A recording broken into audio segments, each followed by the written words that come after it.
Welcome to the Stellar Woman Show, the podcast, magazine, and video hosted by Stella Olivia Kikoyo.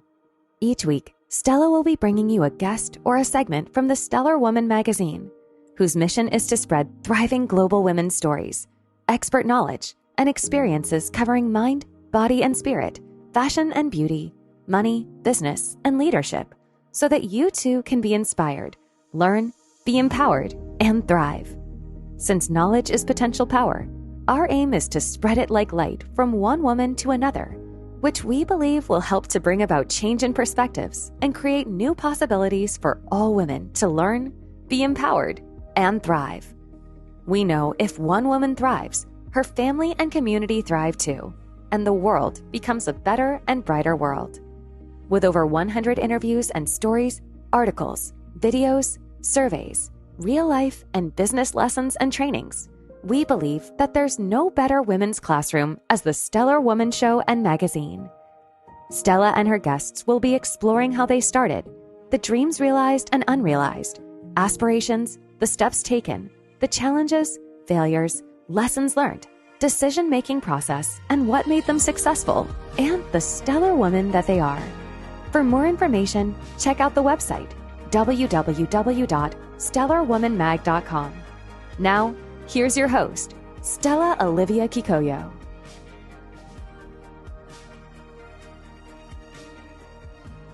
Welcome and thank you for choosing to be with us here on the Stellar Woman Show. This is part 2. If you missed part 1, please look out for part 1 in the previous episodes. Let's kick it off.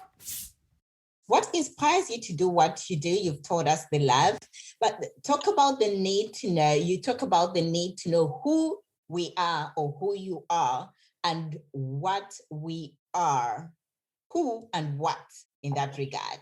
Why are these two important? Let me just say the word you, Y-O-U, you and me, but the word you is one of the most confused subjects, would you agree, that people really understand? There's a lot of misunderstoods around it. Like people, I think in their heart of hearts know that they have a lot of potential, but I think deep down, they don't know the vastness of that potential.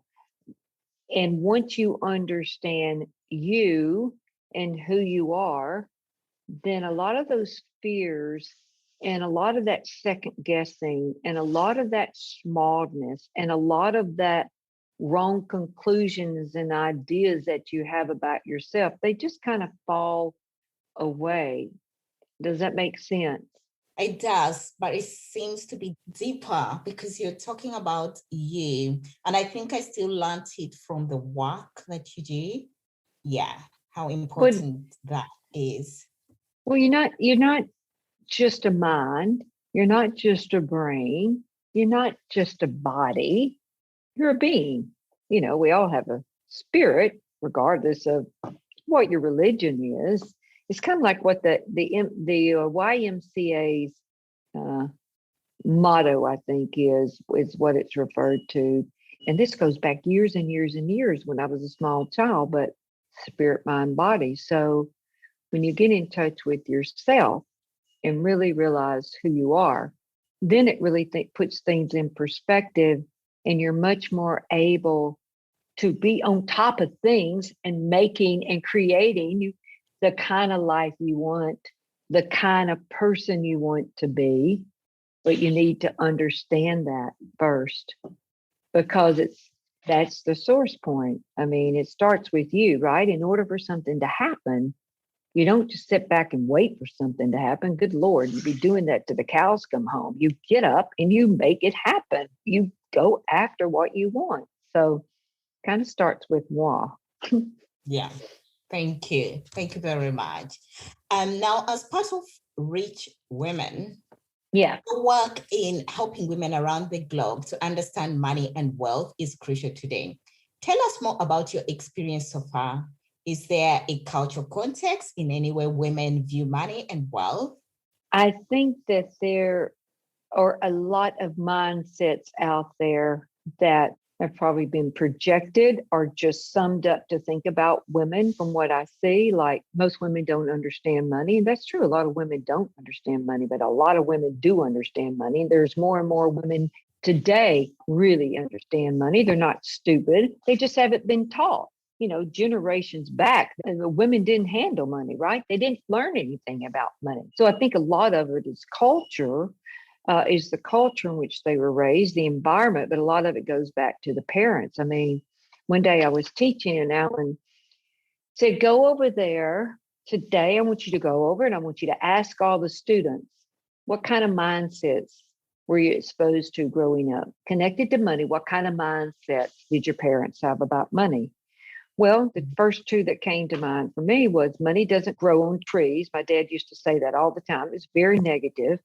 And then the other one was money is the root of all evil, because they were Christians. So that instilled a lot of fear around me. I mean, just for me to want to know one day that I'd like to work with people who are really successful, which means they're very wealthy.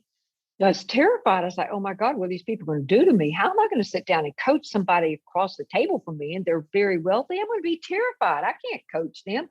So I had to get some help and clean up that area. So I see a lot of culture things, a lot of false beliefs, a lot of mindsets around money and women, and they just need to be changed. They need to be looked at. What kind of reality did your parents have around money? Because it's probably not your reality and probably not your beliefs and probably not your mindsets from the culture, from the town, from the organizations maybe that you were involved in growing up. I know my town, when I tell you I crawled out, I mean that literally, because a lot of people get stuck there. And I knew that, oh my Lord, I don't want to be stuck here. And then being with rich women, I was uneducated, listening to Kim and listening to Lisa and Rhonda talk about the real estate, when they're on stage and they're teaching, that taught me a lot.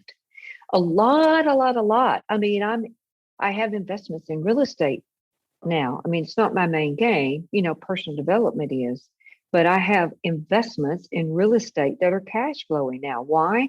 Learn some things around money and how to invest it. So really, really beneficial to inspect. What are your mind? I would say to the audience, ask yourself, what are my mindsets around money? And then who do those mindsets belong to? Are they even yours? Or do they belong to a grandmother? Do they belong to a mom? Do they belong to your father? Do they belong to your sister, to your aunt? And if they're not yours, just kind of give them back, get separate from them. Okay, that's amazing. What needs to happen to bring about change for women? You're going to love my answer, I hope. So it goes back to women knowing who they are. Yes, women knowing who they are and realizing what they're capable of, realizing the world is theirs and they can create themselves and they can create exactly what they want in life. Amazing. So we go back to who we are. That's right. And on that, I wanted to just bring in the question of proximity or women's networks. Because of the rich women, how important is women's network in growth? That's a great question. So I think networks are the relationships, right? And if you can't relate, don't have relationships, I mean, there's nothing exists, right? So how important? I'd say they're top on the list because your network is everything. I had Alan tell me one day, I love to be in the network, not network marketing, just networking, building relationships, making relationships, just people, just being connected to people. He said, you do know that empires are built on this skill, being able to develop relationships and networks. And I said, I never looked at it like that. I mean, it was a whole new concept, but if you think about it, they are. I mean, what you're doing, that's what you're doing. Yeah. You're building your network. So very important to have networks of people that will inspire you and help you tap into that potential. Which goes back to that one lady in my career. She started me on that path, a profound effect. Amazing. And I looked at the fact that you were talking about Rhonda and Kim and all of that and how you are learning from them. And I could see that, wow, this is great. Mm-hmm. Yeah. Mm-hmm. Yeah. Thank you for that. And your work in regards to identifying and dealing with life particles and zones is impactful. So in brief, what are life particles and what are zones of life? Why are they important for us?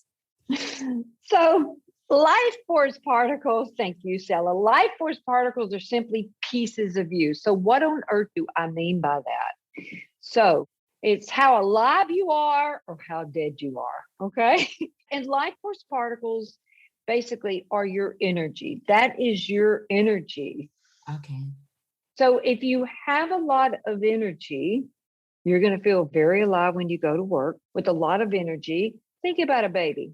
When a baby's born and they start to crawl, they start to walk, that's life force. You know how much they have no fear. They will pull everything out of the cabinet.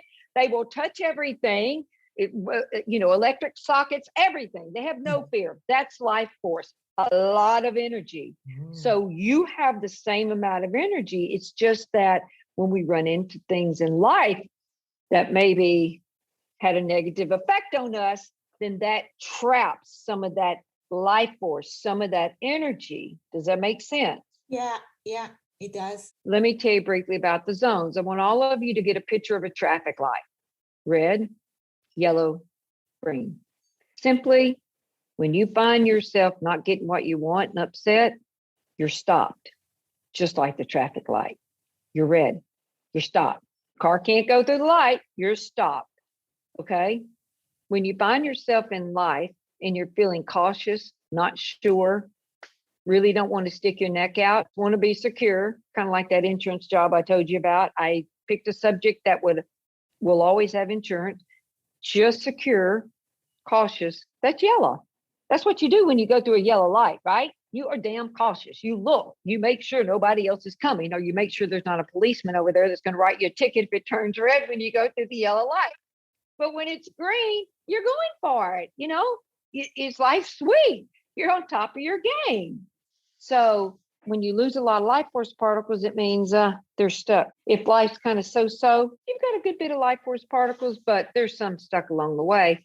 When you're going for it, it means you have a lot of life force particles. It takes a lot to achieve your wants and dreams and goals.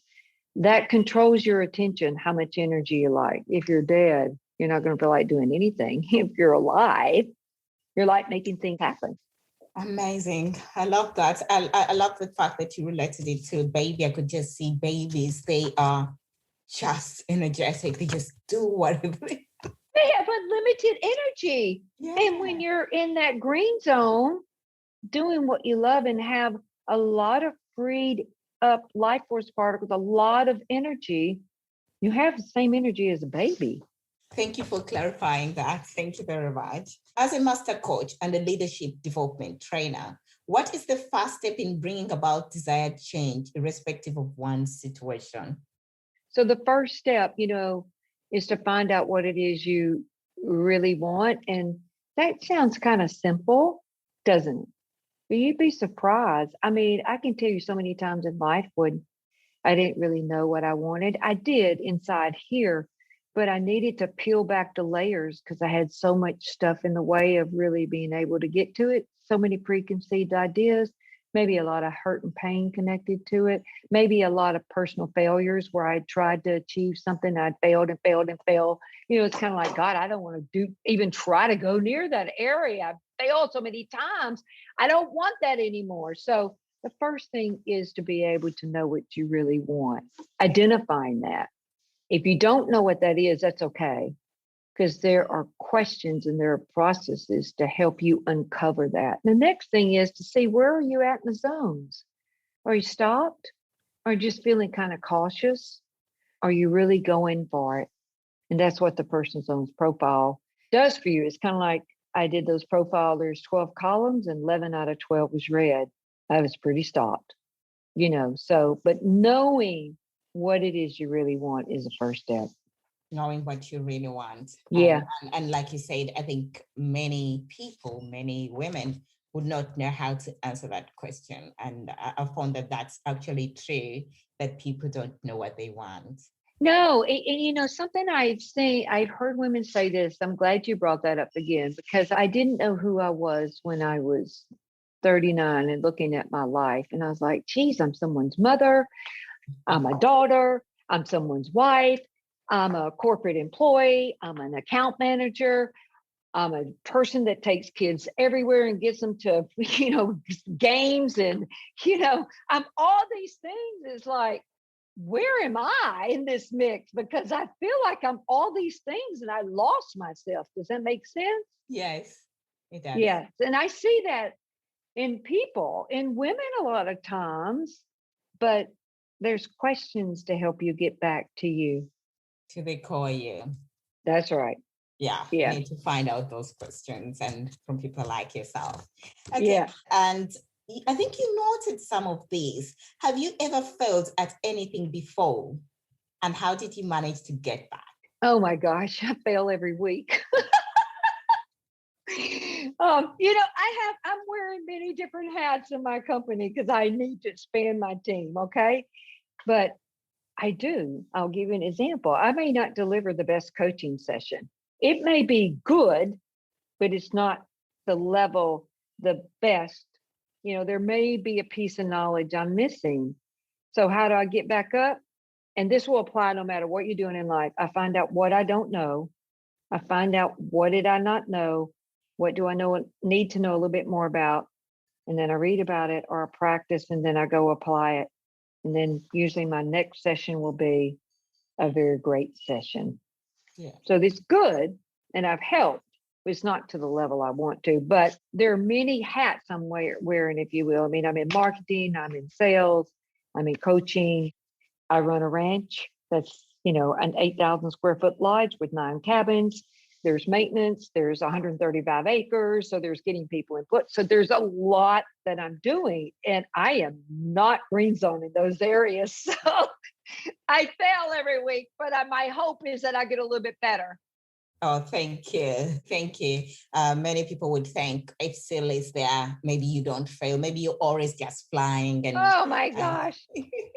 If you grow, you're going to fail, right? Yes. I've heard Robert Kiyosaki say this, and I never understood it. I heard Alan say this in the beginning, and I just thought, you guys are crazy. I hate failing. But they said the faster they fail, the quicker they'll win, because they find out something else they didn't know. And I was just like, God, I hate failing. I don't know if I'll ever be in that frame of mind, but I can understand it, And that's also related to life force particles. So you think that sometimes you're stuck somewhere because of how you were raised and what failure meant in life. Would it mean that you're not loved? Would it mean that you can't be better? So sometimes it can be related to something in terms of That's right. That's right.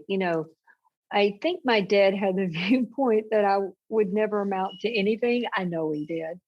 And I love my father, but that stuck with me for a long, I mean, he had rights. I was quite silly, but that was the viewpoint. So that mindset, I questioned myself every time I would fail. You'll never amount to anything would always come to my mind. And there's a technique for that. So what I did was the way you handle that is that same thought kept repeating over and over and over and over and over again. So what I did was I just kind of started repeating it one day. I'll never amount to anything. You'll never amount to anything. And do you know, it took me years for that to stop coming into my space, and never crosses my mind now.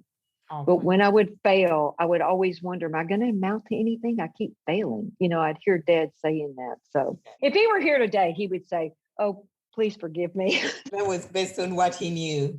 Maybe, sometimes parents might think that when they say that, it will work differently for you. Totally. That they wanted the best, and they used when I finally understood, I'm like, they used the knowledge they had at the time to try to help me be the best that I could be. And that's the truth. And I think Sarah Buckley, the one Spunked, she was raised differently. She was raised every day from school. They had to be asked what they failed. What did you fail? And the dad would say, there you go. The moment you said, what you failed at on the day, then he would praise you. It was all about, have you failed? It was becoming comfortable. They were raised to become comfortable with failure. Oh, that's just brilliant. I know. I just think it's really fantastic to have that perspective, because the rest of us are raised to not go into that zone. If you fail, you want to hide yourself somewhere. Yeah. Express your parents. Yeah. Yeah. Or if we always wanted my dad to take a higher position and for us to move to a bigger town. And he got a job offer one time. And I think I don't know his reasons why he didn't take it. I just know it felt like just dreary, depressing when he wouldn't take the job, because it gave me a lot of hope.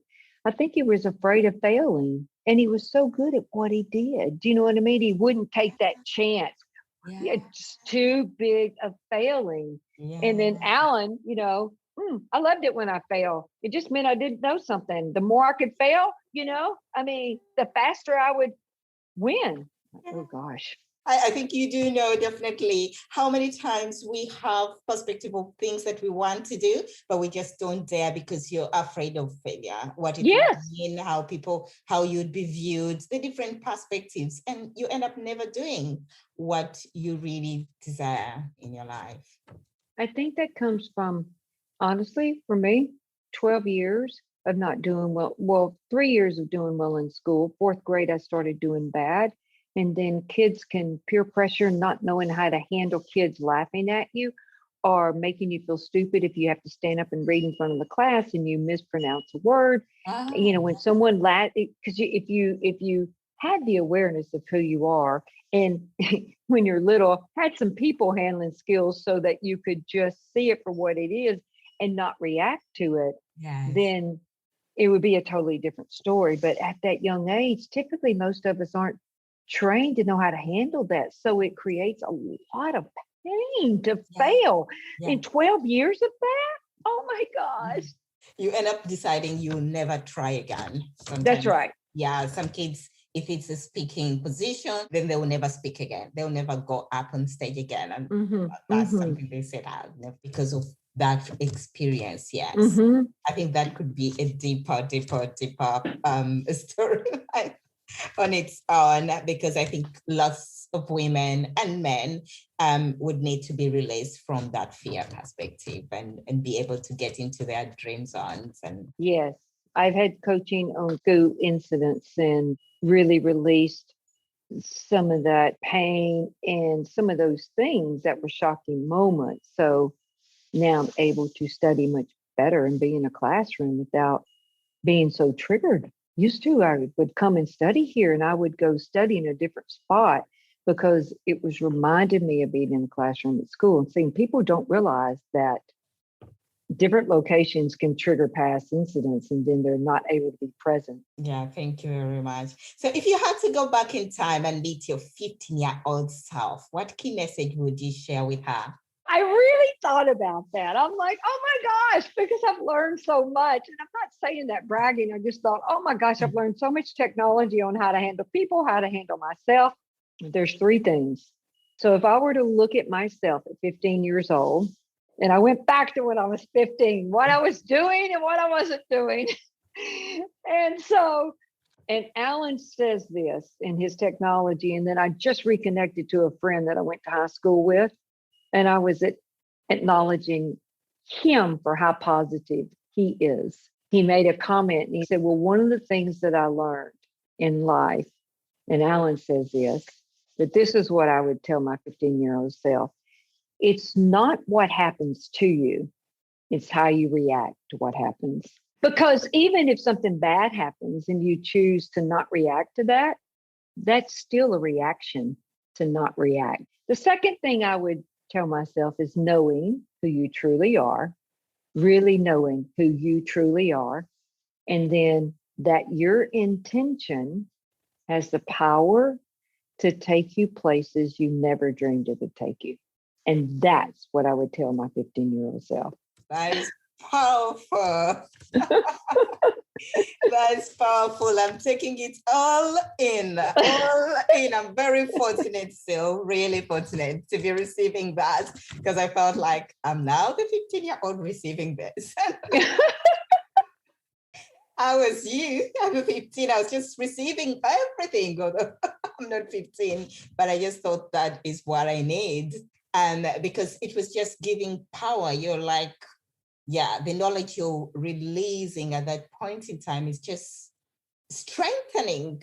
Yeah, I just felt like, yeah, you're just giving me strength. I'm just consuming it. And Oh, good. thank you very much. Who is your ideal stellar woman? Obviously, it's your name, but I looked up the word Stella and it means star. Yeah.